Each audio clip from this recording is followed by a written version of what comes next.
ഞാനൊരു കാര്യം പറഞ്ഞാൽ കേൾക്കോ? താൻ പറ.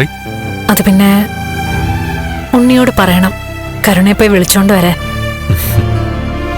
നമ്മുടെ മനസ്സ് ഒരുപോലെയാ സഞ്ചരിക്കുന്നേ. ഞാൻ കുറച്ചു മുമ്പ് ഉണ്ണിയോട് വിളിച്ച് പറഞ്ഞതേ ഉള്ളൂ കരുണയെ പോയി വിളിച്ചോണ്ട് വരാൻ. എനിക്കതിന് വലിയ താല്പര്യമൊന്നുമില്ല. പിന്നെ താനിത് പറയുമെന്നറിയാം. അത് മനസ്സിലാക്കിയിട്ടാ അവളെ കൂട്ടിക്കൊണ്ടുവരാൻ പറഞ്ഞത്. ഉണ്ണിക്ക് കുടുംബജീവിതം ഇല്ലാതാവുന്നതിൽ എനിക്ക് വലിയ വിഷമമുണ്ട്. പക്ഷേ അവളെപ്പോലൊരു അഹങ്കാരിയായ പെൺകുട്ടിയെ കൈയും കാലും പിടിച്ച് തിരിച്ചു കൊണ്ടുവന്നാല് അവളെ പിന്നെ നിയന്ത്രിക്കാൻ പാടാണ്. പോട്ടെ കണ്ണേട്ടാ, അവൾക്ക് അങ്ങനെ ഒരു സ്വഭാവം ഉണ്ടെങ്കിൽ അത് അവളുടെ തെറ്റല്ല. അതിന് കുറ്റപ്പെടുത്തേണ്ടത് അവളുടെ അച്ഛനെയും മുത്തശ്ശിയും തന്നെയാ. അവളുടെ വളർത്തുദോഷം മറ്റുള്ളവർ സഹിക്കണോ? തിരിച്ചു വന്നാലും മര്യാദയ്ക്ക് ജീവിച്ചില്ലെങ്കിൽ അവക്ക് നഷ്ടമുണ്ടാവും. അത് അവളും അവളെ വളർത്തിയവർ മനസ്സിലാക്കി നല്ലത്.